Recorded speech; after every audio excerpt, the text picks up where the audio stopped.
but I want to point out that Gardner Minshew became the Raiders starting quarterback after their preseason game, which is big. I like Minshew mania. I'm a big Mississippi guy. He went to right down the road from us. So I say us like you're still in Mississippi, but he was there. He was there. And if you want to catch up, the ticker down below has all the scores of every preseason week 2 game. You can go. It's all in order of how it was played. The first games are on Thursday. The last 2 were on Sunday. So if you want to catch up, it's right there. But there's a game in particular, 2 games in particular I want to talk about. And I want to start off with the very special one that's near and dear to your heart.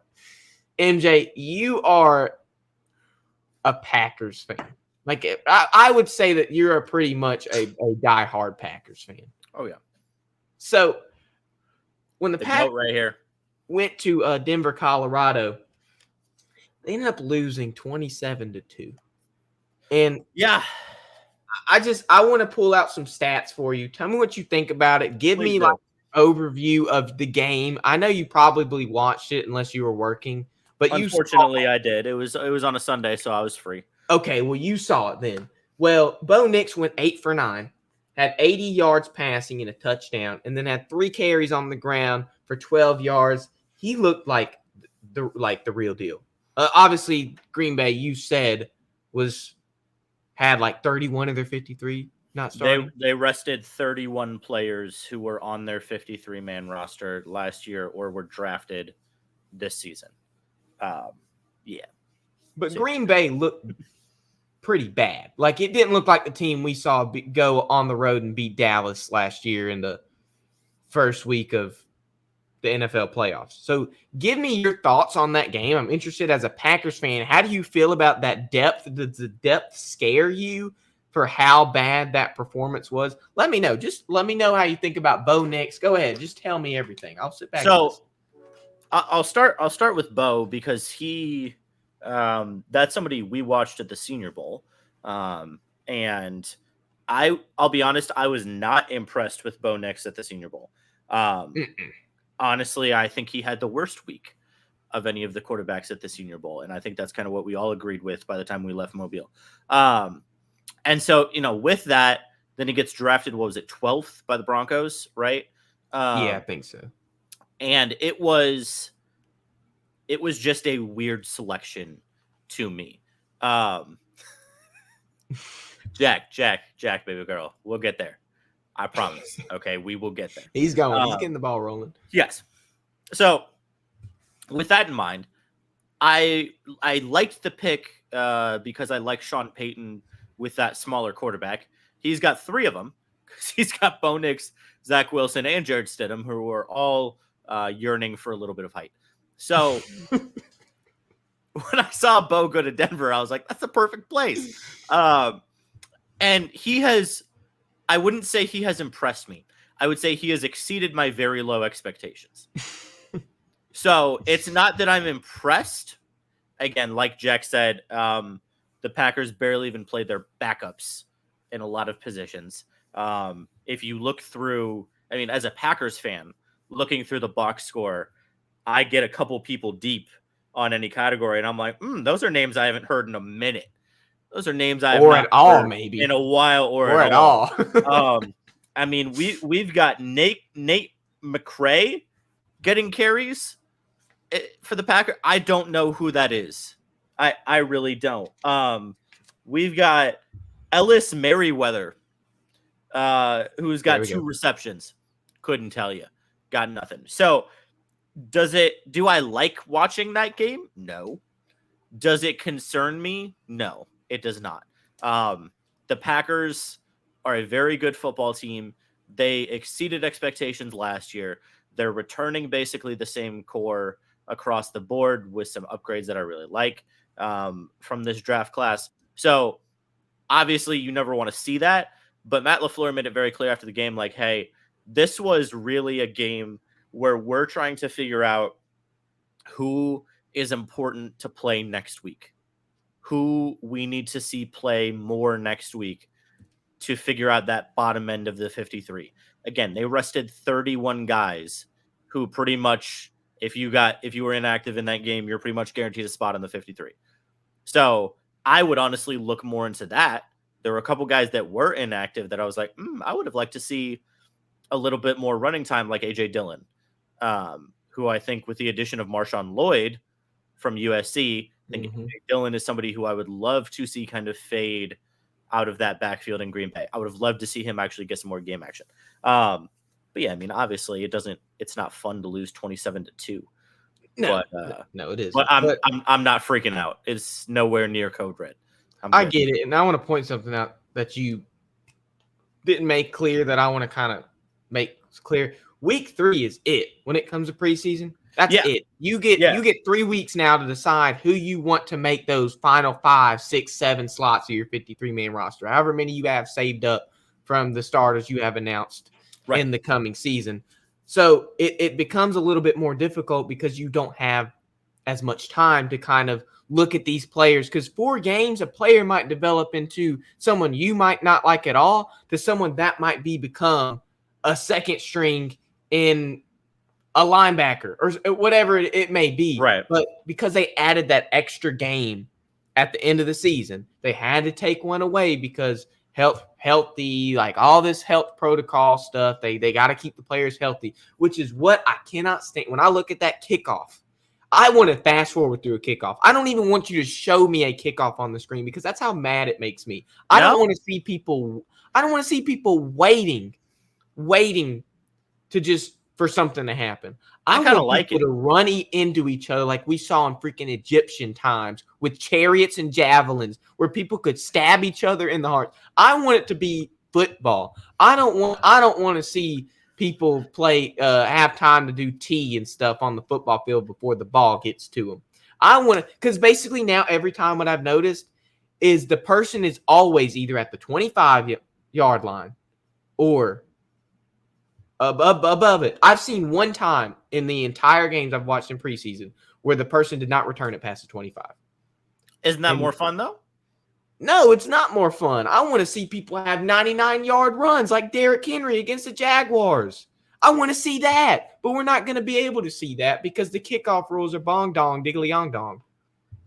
You know that run was because somebody got pinned because of a punt, right?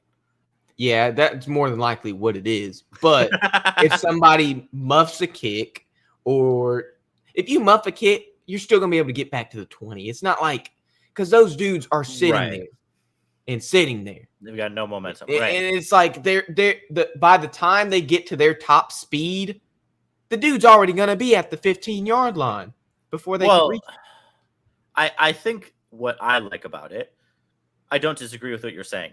But what I like is it'll create some creativity on the kickoffs. And it's not there yet, obviously, because the teams haven't figured it out.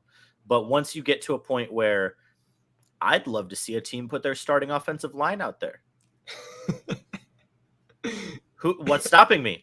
Put my starting offensive line. Let's just say I'm the Packers. Put my starting offensive line out there. Put like Christian Watson and Jaden Reed deep. Let's get freaky with it. Like, what's stopping you? You could have some fun with it. And that's also very true. I think a lot of teams already have their plans. But again, okay, so what I really like, Connor, is you have another 5-6 plays throughout the game where the 52nd guy on the roster can actually make a difference now. Whereas before, I understand you say you fast forward through kickoffs now, people used to get up and go to the bathroom during kickoffs. People used to not even pay attention at all because it was 1 in a million that you got a kickoff return for a touchdown. I understand that there were big hits, and for the football nerds, it was cool. But for like the general viewing audience that may not be football nerds like you and me, it was not exciting.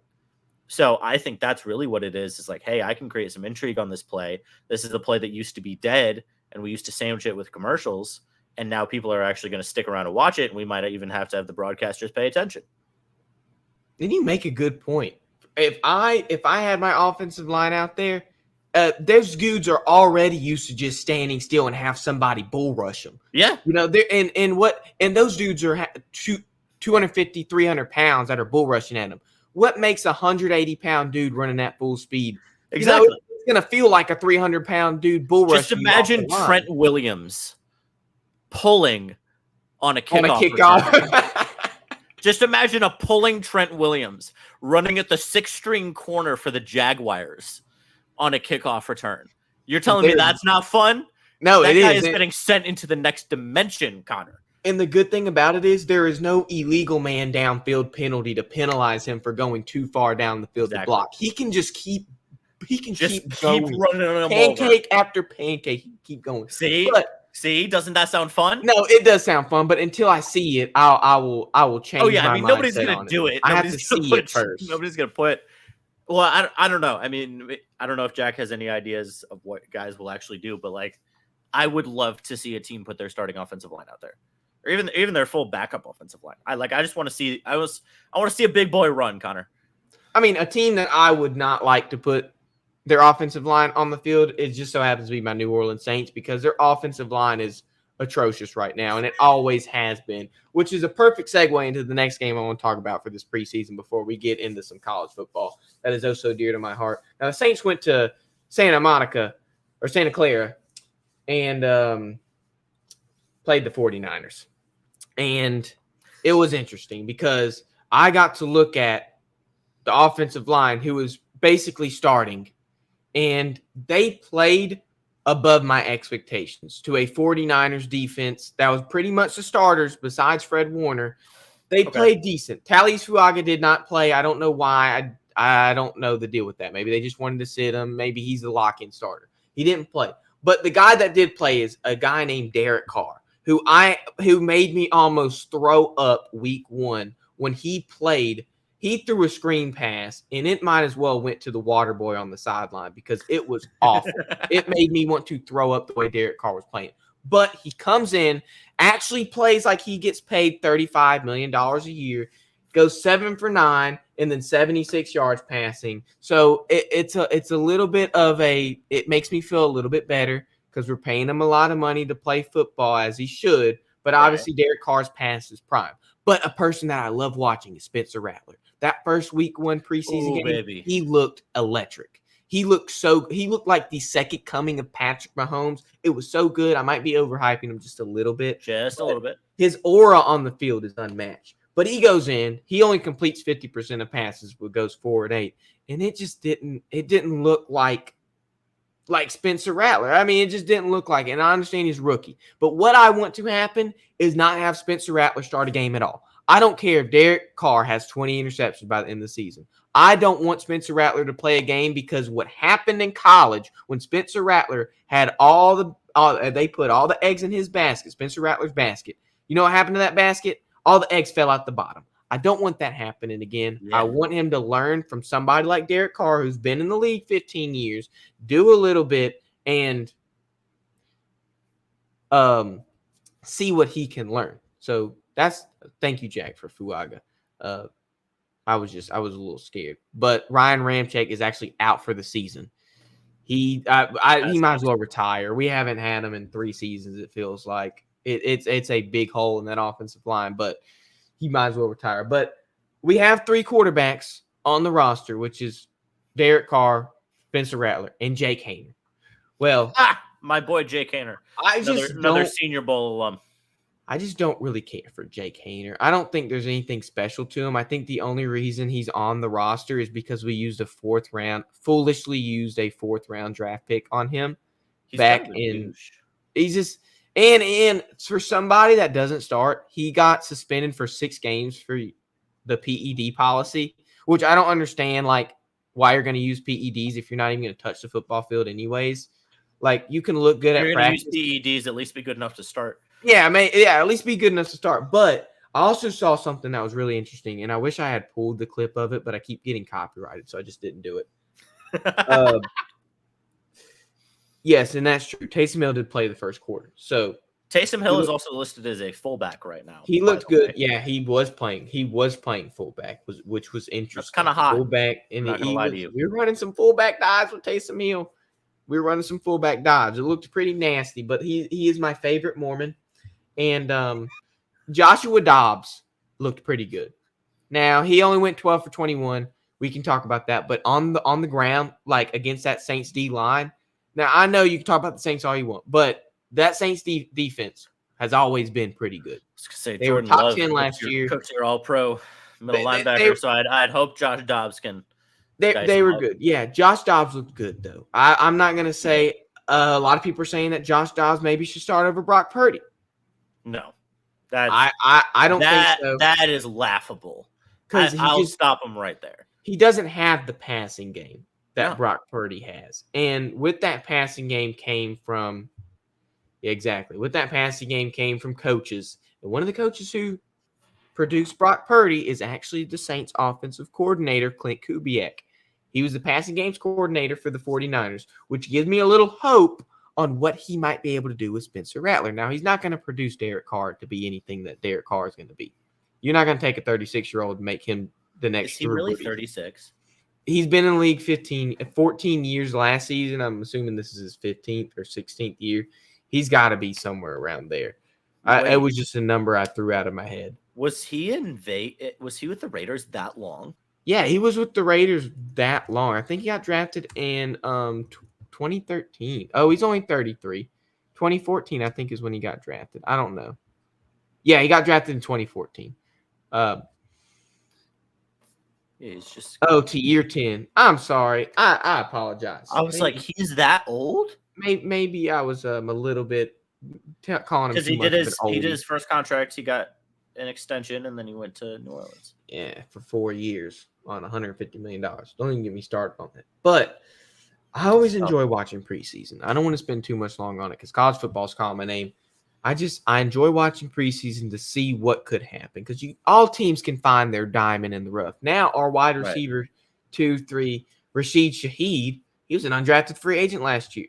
We wouldn't have found him if he didn't play a couple preseason snaps. You're not going to want to trust somebody who you sign as an undrafted free agent unless they play a couple snaps of football. That's what Rashid Shaheed did. He got on the roster, and that's what makes preseason just a little bit more interesting because you have dudes that people are not looking at that you might say, okay, well, I'm going to take this dude, see what can come out of him, and maybe produce a little bit of yards for me.